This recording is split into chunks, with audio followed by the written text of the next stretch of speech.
Chapter 39. In the early hours of Sunday morning, Paul Chancellor parachuted into a potato field near the village of La Roque, west of Reims, without the benefit or the risk of a reception committee. The landing gave him a tremendous jolt of pain in his wounded knee. He grit his teeth and lay motionless on the ground, waiting for it to ease. The knee would probably hurt him even every so often for the rest of his life. When he was an old man, he would say a twinge meant rain, if he lived to be an old man. After 5 minutes, he felt able to struggle to his feet and get out of his parachute harness. He found the road oriented himself by the stars and started walking. But he was limping badly, and progress was slow. His identity, hastily cobbled together by Perry Throit, was that of a school teacher from Epernay, a few miles west. He was hitchhiking to Reims to visit his father, who was ill.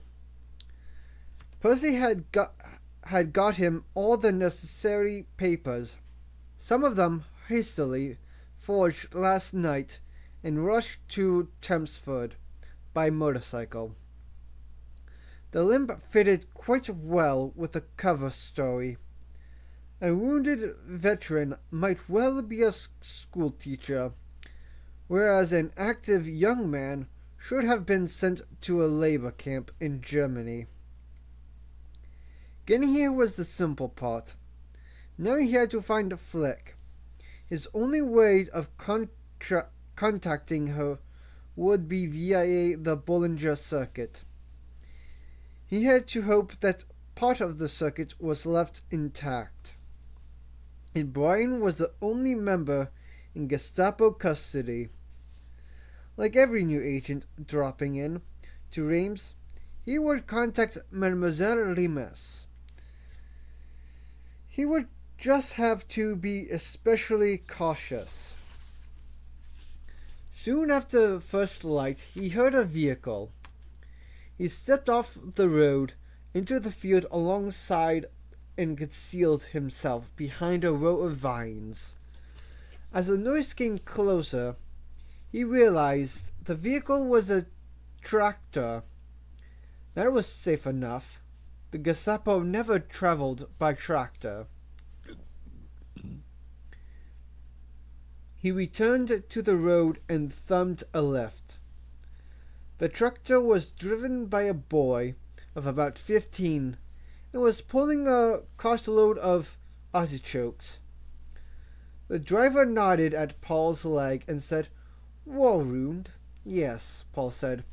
"The likeliest moment for a French soldier to have been hurt was during the Battle of France." So he added, "Sedan 1940. "I was too young," the boy said regretfully. "Lucky you. But wait till the Allies come back. Then you'll see some action." He gave Paul a sideways look. "I can't say any more, but you wait and see." Paul thought hard. Was this lad a member of the Bollinger Circuit? He said, "But do our people have the guns and ammunition they need?" If the boy knew anything at all, he would know that the Allies had dropped tons of weaponry in the past few months. "We'll use whatever weapons come to hand." Was he being discreet about what he knew? No, Paul thought. The boy looked vague. He was fantasizing. Paul said no more. The lad dropped him off on the outskirts, and he limped into town. The rendezvous had changed from the cathedral crypt to the Café de la Guerre. But the time was the same, 3 o'clock in the afternoon. He had hours to kill. He went into the cafe to get breakfast, and reconnoiter, he asked, for black coffee. The elderly waiter raised his eyebrows, and Paul realized he had made a slip. Hastily, he tried to cover up. "No need to say black, I suppose," he said. "You probably don't have any milk anyway." The waiter smiled, reassured. "Unfortunately not." He went away. Paul breathed out. It was 8 months since he had been undercover in France, and he had forgotten the minute-to-minute strain of pretending to be someone else. He spent the morning dozing through services in the cathedral, then went back into the cafe at 1:30 for lunch. The place emptied out around 2:30, and he stayed drinking Ersatz coffee. 2 men came in at 2:45 and ordered beer. Paul looked hard at them. They wore old business suits and talked about grapes in colloquial French. They were eruditely discussing the flowering of the vines, a critical period that had just ended. He did not think they could possibly be agents of the Gestapo. At exactly 3 o'clock, a tall, attractive woman came in, dressed with an obtrusive elegance, in a summer frock of plain green cotton and a straw hat. She wore all odd shoes, one black, one brown. This must be Bergis. Paul was a little surprised. He had expected an older woman. However, that was probably an unwarranted assumption. Flick had never actually described her. All the same, he was not yet ready to trust her. He got up and left the cafe. He walked along the pavement to the railway station and stood in the entrance, watching the cafe. He was not conspicuous as usual.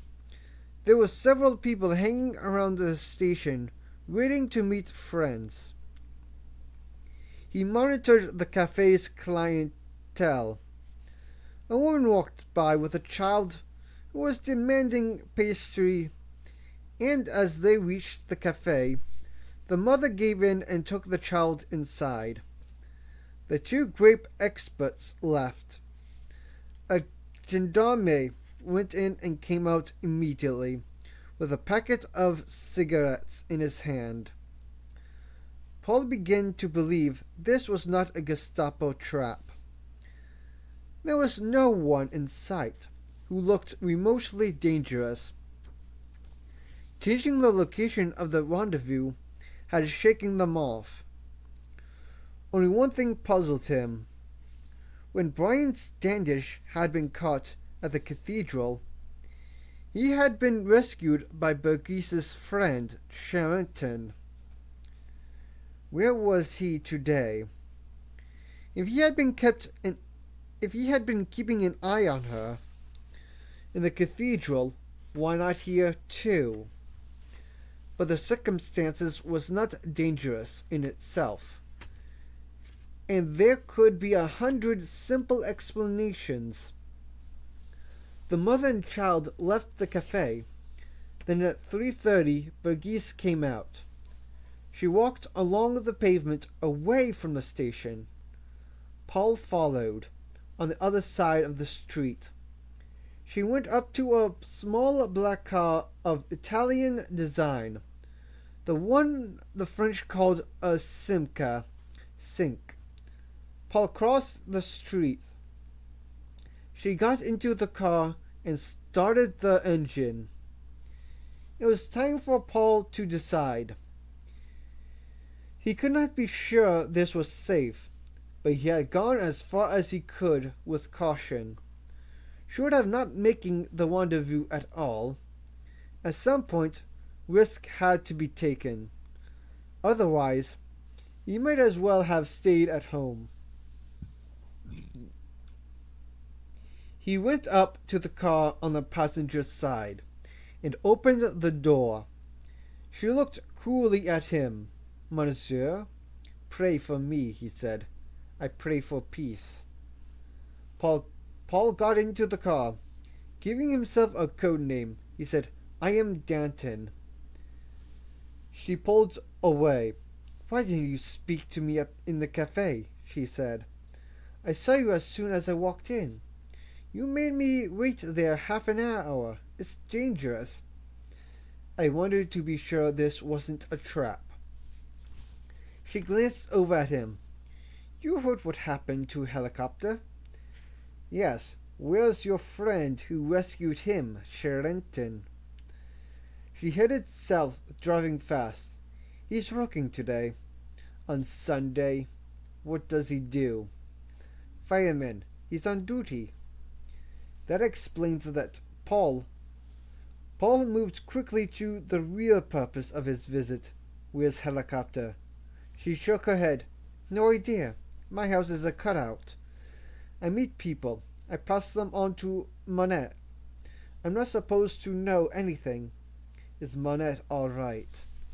"Yes, he phoned me on Thursday afternoon, checking up on Sherrington." "Not since?" "No, but that's not unusual." "When did you last see him?" "In person. I've never seen him." "Have you heard from Leopardus?" "No." Paul brooded as the car threaded through the suburbs. Bergis really had no information for him. He would have to move to the next link in the chain. She pulled into a courtyard alongside a tall house. "Come inside and get cleaned up," she said. He got out of the car. Everything seemed to be in order. Bergis had been at the right rendezvous.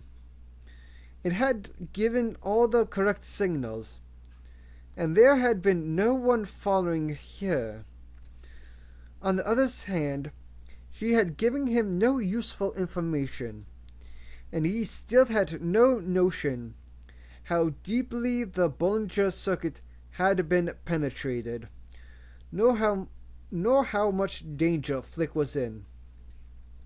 As Bergis led him to the front door and opened it with her key, he touched the wooden toothbrush in his shirt pocket. It was French-made, so he had been permitted to bring it with him. Now an impulse seized him. As Bergis stepped into the house, he slipped the toothbrush from his pocket and dropped it on the ground just in front of the door. He followed her inside. "Big place," he said. "It had dark, old-fashioned wallpaper and heavy furniture, quite out of character with its owner. Have you been here long?" "I inherited it 3 or 4 years ago." "I'd like to redecorate, but you can't get the materials." She opened a door and stood aside for him to go first. "Come into the kitchen." He stepped inside and saw 2 men in uniform. Both held automatic pistols, and both guns were pointed at Paul. Chapter 40. Dieter's car suffered. A puncture on the RN3 road between Paris and Meaux. A bent nail was stuck in the tire. The delay irritated him, and he paced the roadside restlessly. But Lieutenant Hess jacked up the car and changed the wheel with calm efficiency, and they were on their way again within a few minutes. Dieter had slept late, under the influence of the morphine injection Hans had given him in the early hours. And now he watched with impatience as the ugly industrial landscape east of Paris changed gradually to farming country. He wanted to be in Reims. He had set a trap for Flick Clariette, and he needed to be there. When she fell into it, the big Hispano-Suiza flew along an arrow straight road lined with poplars. a road probably built by the Romans. At the start of the war, Dieter had thought the Third Reich would be like the Roman Empire, a pan-European hegemony that would bring unprecedented peace and prosperity to all its subjects. Now he was not so sure.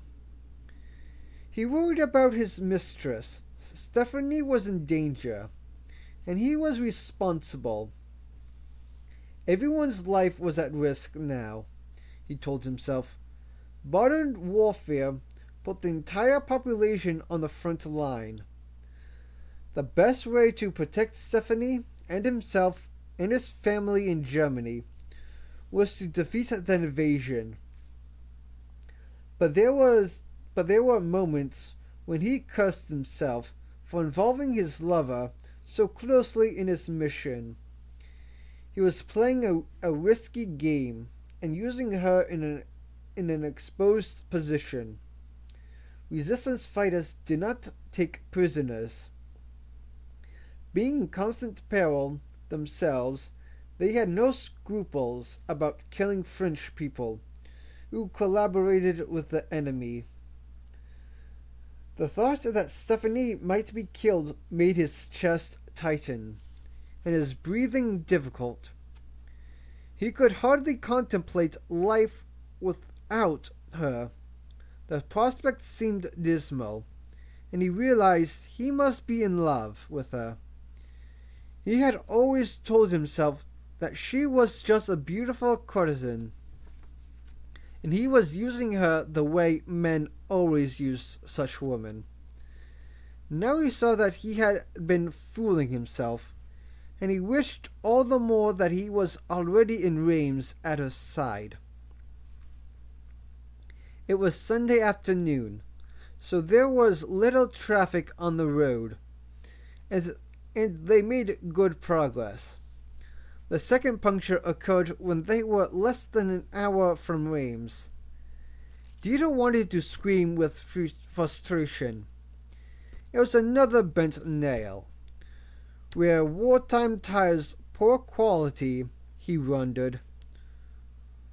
Or did French people deliberately drop their old nails on the road, knowing that 9 vehicles out of 10 were driven by the occupying forces? The car did not have a second spare wheel, so the tire had to be mended before they could drive on. They left the car and walked. After a mile or so, they came to a farmhouse. A large family was sitting around the remains of a substantial Sunday lunch. On the table were cheese and strawberries, and several empty wine bottles. Country folk were the only French people who were well fed. Dieter bullied the farmer into hitching up his horse and cart and driving them to the next town. In the town square was a single gas pump on the pavement outside, a wheelwright's shop with a closed sign in the window. They banged on the door and woke a Shirley garage sight from his Sunday afternoon nap. The mechanic fired up an ancient truck and drove off with Hans beside him. Dieter sat in the living room of the mechanic's house, stared at by 3 small children in ragged clothes. The mechanic's wife, a tired woman with dirty hair, bustled about in the kitchen, but did not offer him so much as a glass of cold water. Dieter thought of Stephanie again. There was a phone in the hallway. He looked into the kitchen. "May I make a call?" he asked, politely. "I will pay you, of course." She gave him a hostile glare. "Where to?" "Reims." She nodded and made a note of the time by the clock on the mantelpiece. Dieter got the operator and gave the number of the house and the Rudy boy. It was answered immediately by a low, gruff voice reciting the number in a provincial accent. Suddenly alert, Dita said in French, "This is Pierre Charenton." The voice at the other end changed into Stephanie's, and she said, "My darling." He realized she had answered the phone with her imitation of Mademoiselle Limes as a precaution. His heart gladdened with relief. "Is everything all right?" he asked her. "I've captured another enemy agent for you," she said coldly. His mouth went dry. "My God, well done. How did it happen?" I picked him up in the Café de la Guerre and brought him here." Dido closed his eyes. If something had gone wrong, if she had done anything to make the agents suspect her, she could be dead by now. And then, "Your men tied him up." She had said, "him." That meant the terrorist was not Flick. Dido was disappointed. All the same, his strategy was working. This man was the second Allied agent to walk into the trap. What's he like? A young guy with a limp and half his ear shot off. What have you done with him? He's here in the kitchen, on the floor. I was about to call Saint Cecile and have him picked up. Don't do that. Lock him in the cellar. I want to talk to him before Reba does. Where are you? Some village. We have a damn puncture. Hurry back. I should be with you in an hour or two. Okay, how are you? Fine. Dita wanted a serious answer. But really, how do you feel? How do I feel? She paused. That's a question you don't usually ask. Dita hesitated. I don't usually involve you in capturing terrorists. Her voice softened. I feel fine. Don't worry about me. He found himself saying something he had not planned. What will we do after the war? There was a surprised silence at the other end of the line. Dita said, Of course the war could go on for 10 years, but on the other hand, it might be over in 2 weeks. And then what would we do? She recovered her composure somewhat. But there was an uncharacteristic tremor in her voice as she said, What would you like to do? I don't know, he said. But that left him dissatisfied. And after a moment, he blurted out, I don't want to lose you. Oh? He waited for her to say something else. What are you thinking? He said. She said nothing. There was an odd sound at the other end, and he realized she was crying. He felt choked up himself. He caught the eye of the mechanic's wife, still timing his phone call. He swallowed hard and turned away, not wanting a stranger to see that he was upset. I'll be with you soon, he said. We'll talk some more. I love you, she said. He glanced at the mechanic's wife. She was staring at him. To hell with her, he thought. I love you too, he said. Then he hung up the phone. Chapter 41. It took the Jackdaws most of the day to get from Paris to Reims. They passed through all the checkpoints without incident. Their new fake identities worked as well as the old, and no one noticed that Flick's photograph had been retouched with eyebrow pencil. But the train was delayed repeatedly, stopping for an hour at a time in the middle of nowhere. Flick sat in the hot carriage, fuming with impatience. as the precious minutes leaked away uselessly. She could see the reason for the holdups. Half the track had been destroyed by the bombers of the U.S. Air Force and the RAF. When the train chugged into life and moved forward, they looked out of the windows and saw emergency repair crews cutting through twisted rails, picking up smashed sleepers, and laying new tracks. The only consolation was that the delays would be even more maddening for Rommel as he attempted to deploy his troops to repel the invasion. There was a feeling in her chest like a cold, inert lump, and every few minutes her thoughts returned to Diana and Maud. They had certainly been interrogated by now, probably tortured, possibly killed. Flick had known Diana all her life. She was going to have to tell Diana's brother, William, what had happened. Flick's own mother would be almost as upset as William. Ma had helped raise Diana. They began to see vineyards, then champagne warehouses alongside the track, and at last they arrived in Reims, a few minutes after 4 on Sunday afternoon. As Flick had feared, it was too late to carry out their mission. The same evening, that meant another nerve-wracking 24 hours in occupied territory. It also gave Flick a more specific problem. Where would the Jackdaws spend the night? This was not Paris.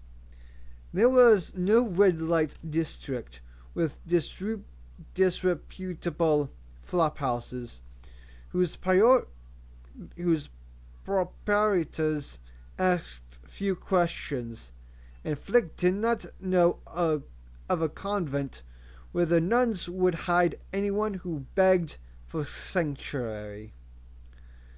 There were no dark alleys in which down and outs slept behind rubbish bins, ignored by the police.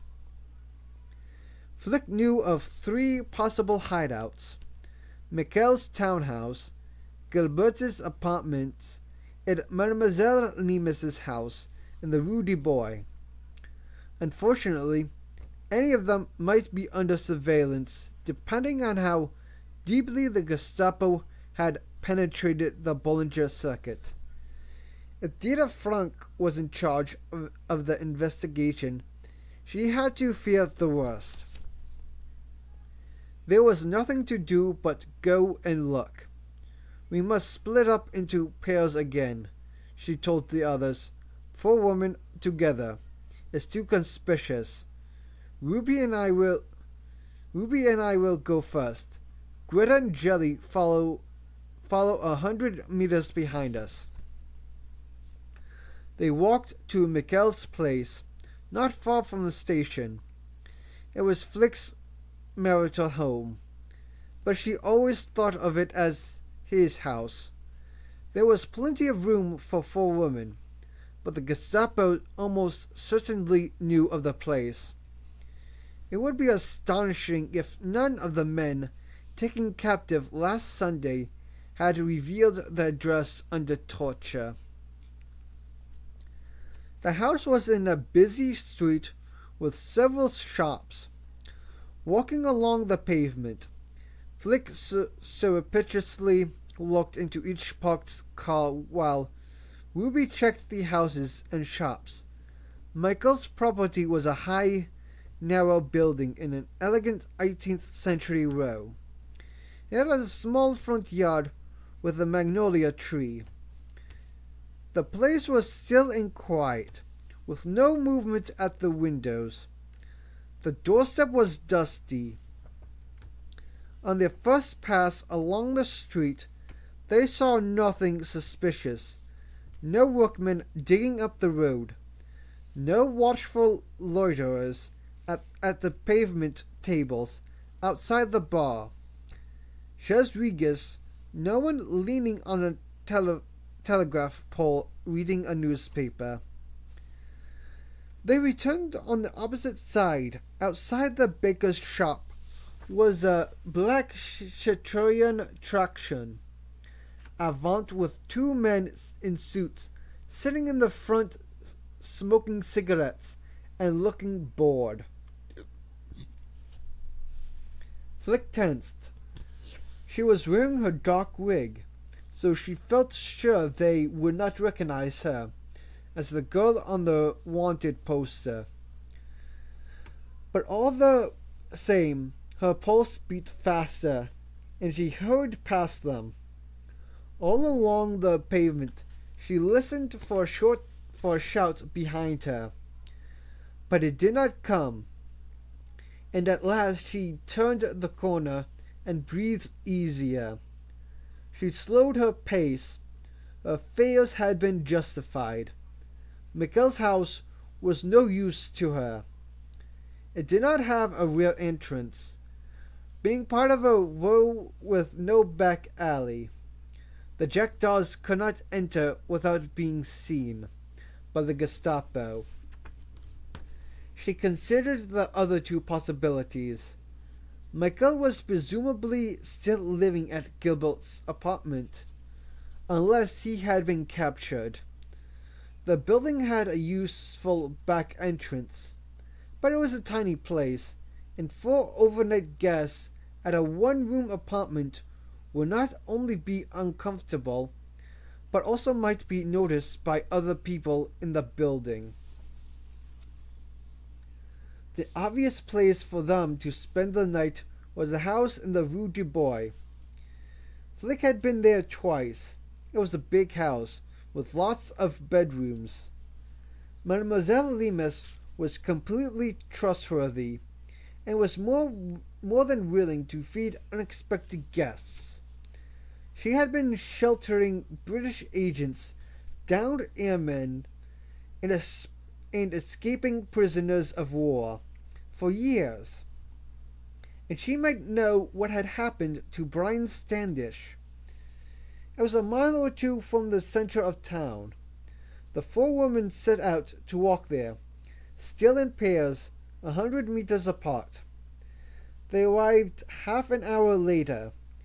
The Rue du Bois was a quiet suburban street. A surveillance team would have trouble concealing themselves here. There was only one parked car within sight, an impeccably upright Peugeot 201 that was much too slow for the Gestapo. It was empty. Flick and Ruby took a preliminary walk past Mademoiselle Lemus's house. It looked the same as always. Her Simca sink stood in the courtyard, which was unusual only in that she normally parked it in the garage. Flick slowed her pace and surreptitiously looked in at the window. She saw no one. Mademoiselle Lemus used that room only, rarely. It was an old-fashioned front parlor, the piano immaculately dusted, the cushions always plumped, the door kept firmly closed, except for formal visits. Her secret guests always sat in the kitchen at the back of the house, where there was no chance they would be seen by passerby. As Flick passed the door, her eye was caught by something on the ground. It was a wooden toothbrush. Without pausing in her stride, she stooped and picked it up. Ruby said, "Do you need to clean your teeth? This looks like Paul's." She almost thought it was Paul's, although there must be hundreds like it in France, maybe thousands. "Do you think he might be here?" "Maybe." "Why would he have come?" "I don't know. To warn us of danger, perhaps?" They walked on around the block. Before approaching the house again, she let Greta and Jelly catch up. "This time we'll go together," she said. "Greta and Jelly, knock on the front door." Jelly said, "Thank Gordon, my feet are killing me. Ruby and I will go around to the back, just as a precaution. Don't say anything about us. Just wait for us to appear." They walked along the street again, all together this time. Flick and Ruby went into the courtyard and past the Simca sink and crept around to the back. The kitchen ran almost the whole width of the house at the rear with 2 windows and a door between. Flick waited until she heard the metallic ring of the doorbell. Then she risked a peep through a window. Her heart stopped. There were 3 people in the kitchen, 2 men in uniform, and a tall woman with luxuriant red hair, who was definitely not the middle-aged Mademoiselle Lemus. In the frozen fraction of a second, Flick noted that all 3 were looking away from the windows, reflexively turning in the direction of the front door. Then she ducked down again. She thought fast. The men were obviously Gestapo officers. The woman must be a French traitor, posing as Mademoiselle Lemus. She had looked vaguely familiar, even from the back. There was something about the stylish drape of her green summer dress that struck a chord in Flick's memory. It was dismayingly clear to Flick that the safe house had been betrayed. The place was now a trap for Allied agents. Poor Brian Standish must have fallen straight into it. Flick wondered whether he was still alive. A feeling of cold determination came over her. She drew her pistol. Ruby did the same. 3 people, she told Ruby in a low voice. 2 men and a woman. She took a deep breath. It was time to be ruthless. "We are going to kill the men," she said. "Okay?" Ruby nodded. Flick thanked heaven for Ruby's cool head. "I'd prefer to keep the woman alive for questioning. But we'll shoot her if she seems likely to escape." "Got it." The men are at the left-hand end of the kitchen. The woman will probably go to the door. You take this window. I'll take the far one. Aim at the man nearest to you. Shoot when I shoot." She crept across the width of the house and crouched under the other window.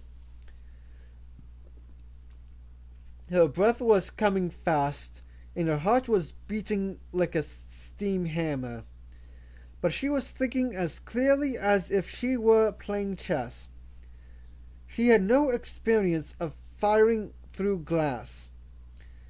She decided to shoot 3 times in rapid succession. 1 to shatter the window, a second time to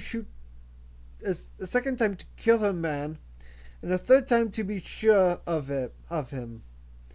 She thumbed the safety catch on her pistol and held it, pointing to the sky.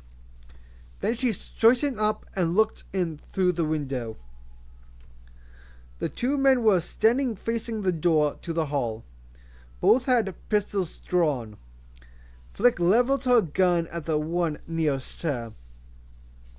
The woman had gone, but as Flick looked, she returned, holding the kitchen door open. Greta and Jelly walked in ahead of her, all unsuspecting.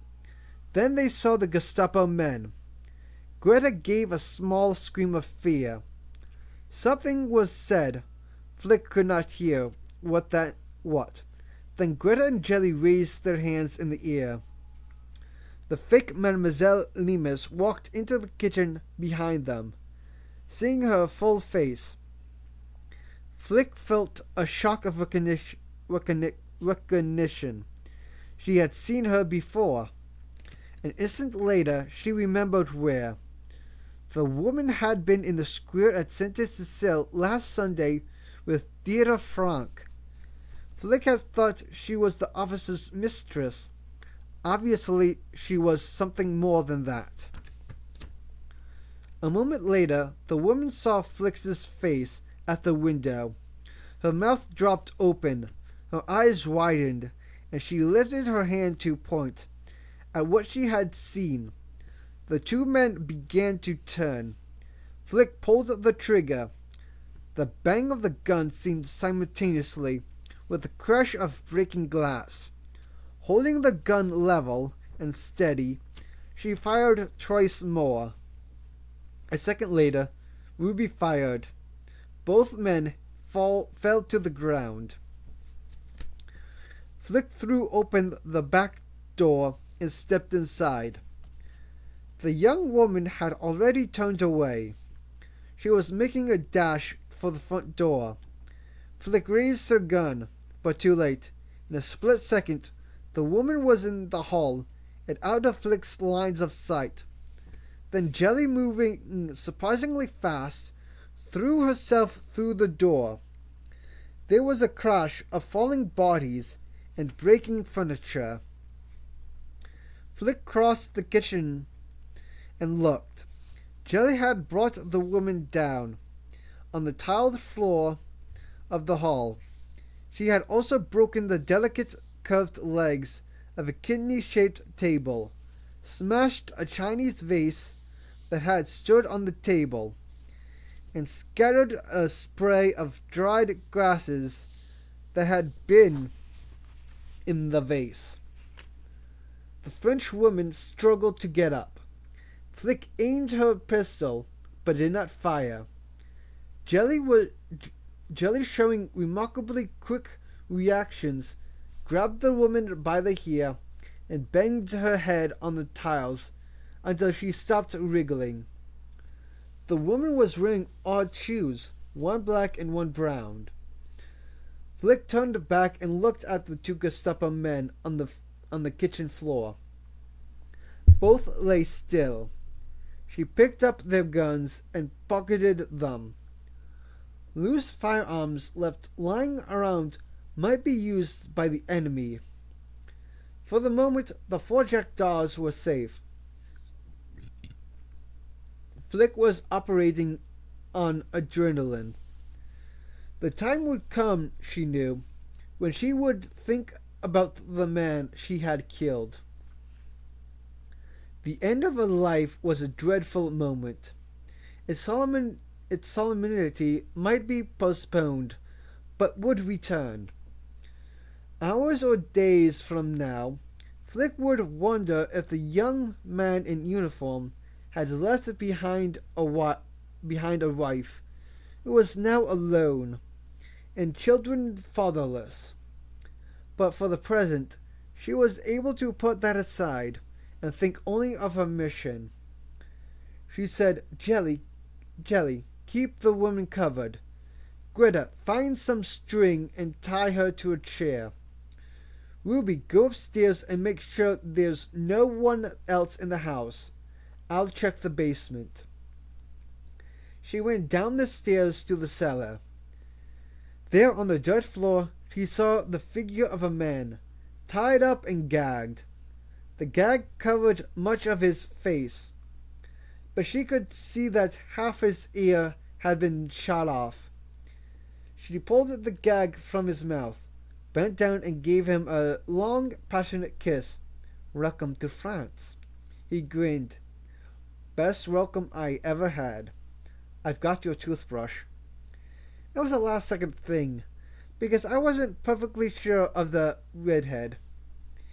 It made me just that little bit more suspicious, thank God.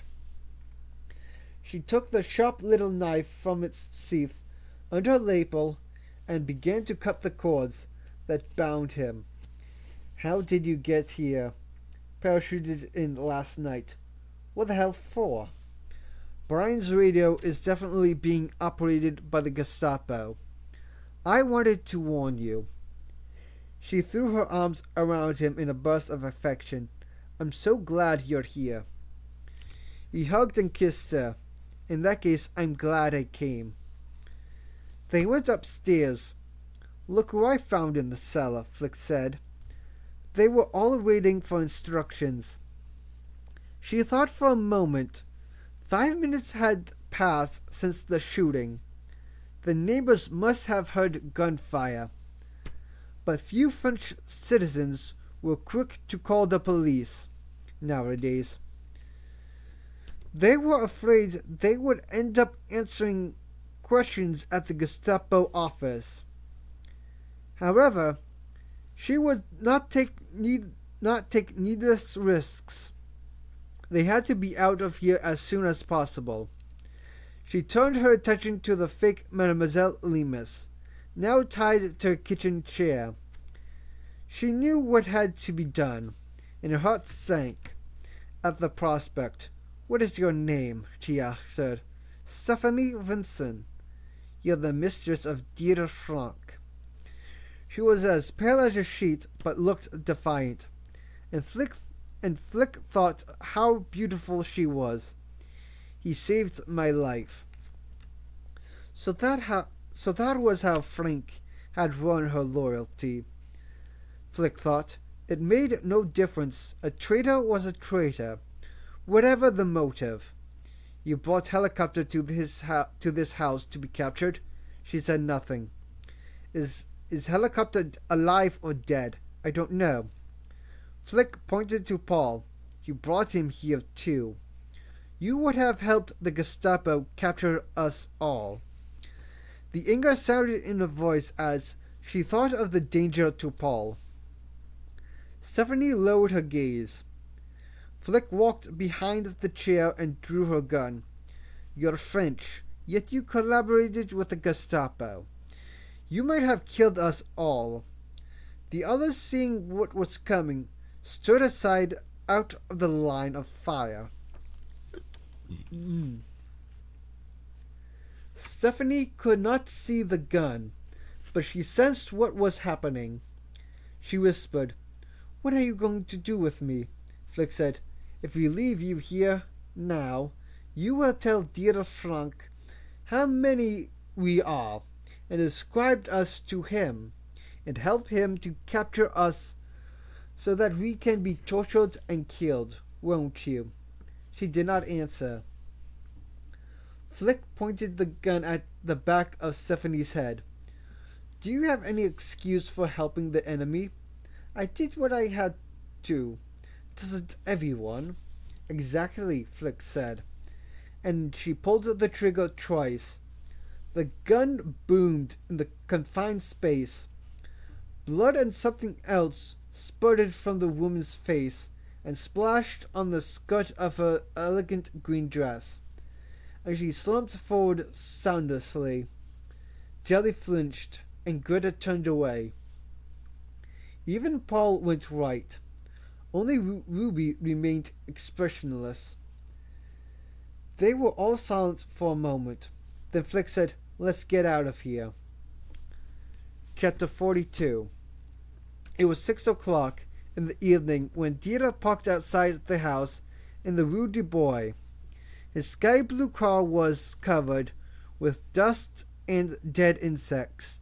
After the long journey, as he got out, the evening sun slipped behind a cloud, and the suburban street was thrown into shadow. He shivered. He took off his motoring goggles. He had been driving with the top down, and ran his fingers through his hair to flatten it.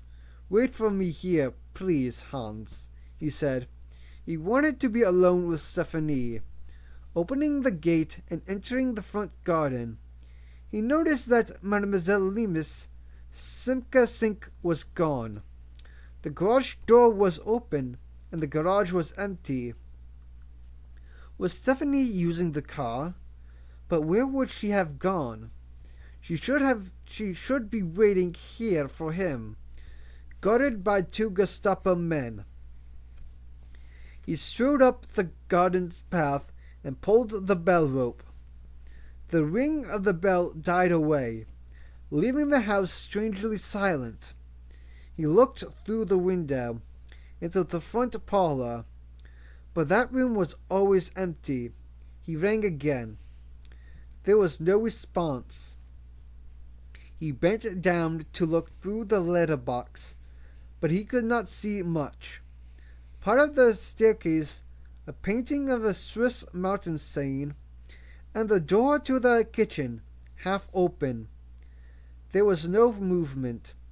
He glanced at the house next door, and saw a face hastily withdraw from a window, and a curtain fall back into place. He walked around the side of the house, and through the courtyard to the rear garden. 2 windows were broken, and the back door stood open. Fear grew in his heart. What had happened here? "Stephanie," he called. There was no answer. He stepped into the kitchen. At first he did not understand what he was looking at. A bundle was tied to a kitchen chair with ordinary household string. It looked like a woman's body with a disgusting mess on top. After a moment, his police experience told him that the disgusting thing was a human head that had been shot. Then he saw that the dead woman was wearing odd shoes, one black and one brown, and he understood she was Stephanie. He let out a howl of anguish, covered his eyes with his hands, and sank slowly to his knees, sobbing. After a minute, he dragged his hands from his eyes and forced himself to look again. The detective in him noted the blood on the skirt of her dress and concluded that she had been shot from behind. Perhaps that was merciful. She may not have suffered the terror of knowing she was about to die. There had been 2 shots, he thought. It was the large exit wounds that had made her lovely face look so dreadful, destroying her eyes and nose, leaving her sensual lips blood-stained but intact. Had it not been for the shoes, he would not have known her. His eyes filled with tears until she became a blur. The sense of loss was like a wound. He had never known a shock like this. Sudden knowledge that she was gone. She would not throw him that proud glance again. She would no longer turn heads walking through restaurants. He would never again see her pole silk stockings over her perfectly calves. Her style and her wit, her fears and her desires, were all cancelled, wiped out, ended. He felt as if he had been shot, and had lost part of himself. He whispered her name. At least he had that. Then he heard a voice behind him. He cried out, startled. It came again, a wordless grunt but human. He leapt to his feet, turning around and wiping the moisture from his eyes. For the first time, he noticed 2 men on the floor. Both wore uniform. They were Stephanie's Gestapo bodyguards. They had failed to protect her, but at least they had given their lives trying. Or one of them had. One lay still, but the other was trying to speak. He was a young chap, 19 or 20, with black hair and a small mustache. His uniform cap lay on the linoleum floor beside his head. Dieter stepped across the room and knelt beside him. He noted exit wounds in the chest. The man had been shot from behind. He was lying in a pool of blood. His head jerked and his lips were moving. Dieter put his ear to the man's mouth. "Water," the man whispered. He was bleeding to death. They always asked for water near the end. Dieter knew. He had seen it in the desert. He found a cup, filled it at the tap, and held it to the man's lips. He drank it all, the water dripping down his chin onto his blood-soaked tunic. Dieter knew he should phone for a doctor, but he had to find out what had happened here. If he delayed, the man might expire without telling what he knew. Dieter hesitated only a moment over the decision. The man was dispensable. Dieter would question him first, then called the doctor. "Who was it?" he said, and he bent his head again to hear the dying man's whispers. "For a woman," the man said hoarsely. "The Jackdaws," Dieter said bitterly. "Two at the front, two at the back." Dieter nodded. He could visualize the course of events. Stephanie had gone to the front door to answer the knock. The Gestapo men had stood ready, looking toward the hall. The terrorists had sneaked up to the kitchen window and shot them from behind. And then, who killed Stephanie? Water. Dieter controlled his sense of urgency with an effort of will. He went to the sink, refilled the cup, and put it to the man's mouth again. Once again, he drank it all, and sighed with relief, a sigh that turned into a dreadful groan. "Who killed Stephanie?" Dieter repeated. "The small one," said the Gestapo man. "Flick," said Dieter, and his heart filled with a raging desire for revenge. The man whispered, "I'm sorry, Major." "How did it happen?" "Quick. It was very quick." "Tell me." "They tied her up, and she was a traitor. Gun to the back of the head. Then they went away." "Traitor," Dieter said. The man nodded. Dieter choked back and sobbed. "She never shot anyone in the back of the head," he said, in a grief-stricken whisper. The Gestapo man did not hear him. His lips were still, and his breathing had stopped. Dieter reached out with his right hand and closed the man's eyelids. Gently with his fingertips. "Rest in peace," he said. Then, keeping his back to the body of the woman he loved, he went to the phone.